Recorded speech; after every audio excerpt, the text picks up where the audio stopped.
আজকে আবার চলে আসলাম মাঠে খেলা দেখতে। সবাই খুবই আনন্দিত, বোঝাই যাচ্ছে খেলা খুবই জমজটপূর্ণ হবে। আর খেলা দেখতে কে না ভালোবাসে বলেন। সৌরভ ভাই রংপুর পলিটেকনিক ইনস্টিটিউটের প্রথম ব্লগার। আমরা আশা রাখবো সে সুন্দর সুন্দর কন্টেন্ট উপহার দিয়ে আমাদের রংপুর পলিটেকনিক ইনস্টিটিউটের নাম। সুজা ভাইও খেলা সম্পর্কে অনেক কিছু বলতেছিলেন। এবার সম্রাট ভাইয়ের কথা শুনে আসি। পক্ষ থেকে আমাদের খেলা হচ্ছে চিন্তাবেড়া আসছে আমাদের সাজানপুর হলে হল আর খেলবো আমরা। আপনারা দোয়া করবেন আপনার জন্য, ভাইদের 4-5টা থেকে 7-8টা হয়তো দিতে পারি, ঠিক আছে? জয় নিয়ে মাঠ থাকবো ইনশাআল্লাহ।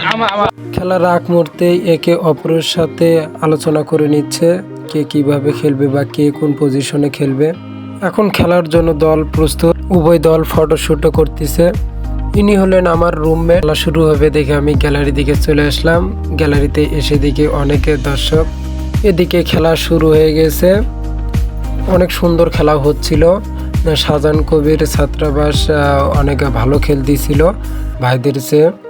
এদিকে আবার আমার ফোনের চার্জ শেষে প্রায় মাত্র 2% চার্জ, তাই আর ভিডিও করা হয়নি। অবশেষে শাহজাহান কবির ছাত্রাবাসে 1-0 গোলে উইন হয়েছে। এই ছিল আজকের ভিডিও। দেখা হবে নতুন কোনো ভিডিও নিয়ে। সে পর্যন্ত ভালো থাকুন, সুস্থ থাকুন। ধন্যবাদ।